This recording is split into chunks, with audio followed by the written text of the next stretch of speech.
বদলি ফুটবলার নিয়ে একটা জটিলতা লক্ষ্য করা গেছে এবং প্রায় একটা দীর্ঘ সময় খেলা একটা ইন্টারাপশন হয়েছে, একটা টেম্পোটা সেই জায়গাটা থেকে নষ্ট হয়েছে। কি ঘটেছিল যদি একটু বিস্তারিতভাবে আপনার কাছ থেকে জানতে চাই। অ্যাকচুয়ালি এটা ফুটবলে যারা সবাই সংশ্লিষ্ট, যারা এখানে ওয়ার্ক করে ফিল্ডে, তাদের কাছে এটা একটা কমন, এটা কোনো মানে না, জিনিসটা সবাই জানে যে যখন চেঞ্জিংয়ে যায় এটা টিল আপনার মাঠে ঢোকার আগ পর্যন্ত এটা কিন্তু থাকে হলো মানে কোচ বা ম্যানেজমেন্টের হাতে যে আমি কাকে ইনসাইডে দিব। তো সেই ক্ষেত্রে আমরা যখন 2-0 মানে আমরা পিছিয়েছিলাম, তো তখন কোচের প্ল্যানিং ছিল আর একটা যে আমরা তো 2 গোল খেয়ে গেছি, তাহলে আমরা অন্যভাবে খেলবো আর কি, অন্য প্ল্যানে খেলবো। কিন্তু আমাদের দুইটাই হলো যে দুইটাই আলামিন আর মোরসালিনকে আমরা নামাবো, এটাই আমাদের টার্গেট ছিল যে আমরা দুইজনকে চেঞ্জ করব, একটা উইন্ডোতে আমরা দুইজনকে চেঞ্জ করব। কারণ তার আগেই আমরা ফাহমিদুলের চেঞ্জে ফাইম গিয়েছে, আর হাফ টাইমের সময় যেখানে কোনো উইন্ডো ইউজ হয় না সেখানে অলরেডি কাজেমের জায়গায় আমাদের ইমন চলে গেছে। তো সবই কিন্তু অ্যাটাকিং, আমরা 1 গোলে পিছিয়ে আছি। আমরা সব তখন যে অ্যাটাকিং মুডটাকে আমরা আনতে চাচ্ছি এবং যেটাতে আমরা ফল পেয়েছি, উনি কোচ ওনারা ভালো বলতে পারবে, কারণ ওনারা তো এটা সাজিয়েছিল এবং পরে দেখলাম যে এইটা যদি আমার মন থেকে আসছে যদি আমরা আগে করতাম তাহলে আরও ভালো হতো। তো যেটাই করেছে আগে হলে বা পরে সেটা তো এখন বলতেছি। তো ওইটা ছিল ওই সময়টায় ঠিক 74 মিনিট সামথিং। তো আমি যখন আমরা গেছিলাম তখন আমরা চেঞ্জে গেছিলাম, যে কোচ তখন বলেছিল যে তুমি মোরসালিন যাবে, ইন করবে, সাদ আউট হয়ে আসবে। তো সেম যখন আমি গেছি, তো আমরা প্রথম খেলার আগে ওই কার্ড যখন দেয় আমাদেরকে, তখন কার্ডে মানে 5টা কার্ড দেয়, 5টা কার্ড থাকে চেঞ্জিং কার্ড। তো 5টা কার্ডের মধ্যে অলরেডি আমরা 2টা কার্ড ইউজ করছি। 3 নম্বর একটা কার্ডের মধ্যে লেখা ছিল ওই তারেক কাজী, ওর কলার বোন উঠে যায়। তো আমরা ফার্স্টে কলার বোন তার উঠে গেছিলো, কিন্তু সেটা ডিসলোকেটেড হয়ে গেছিলো, তাকে আবার করে সে হয়েছে। তখন তারেক কাজীর জায়গায় আমরা তাসকে দিচ্ছিলাম, তো ওখানে ওইটা লেখা হয়েছে।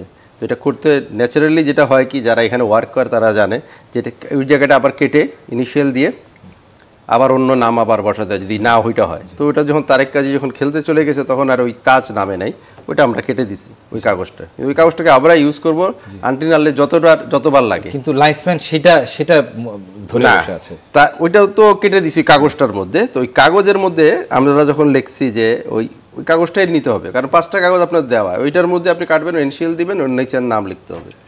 তো যখন মোরসালিন আর সাদ লেখা, যখন আমরা যাচ্ছি অলরেডি চেঞ্জে চলে যাব, যখন এটা উঠাচ্ছে মাঠের ভিতরে সাদ আর এরা রয়েছে, কোচ তখন ওখান থেকে বলছে যে সাদ না, আচ্ছা সাদ না, এটা সাদ থাকবে,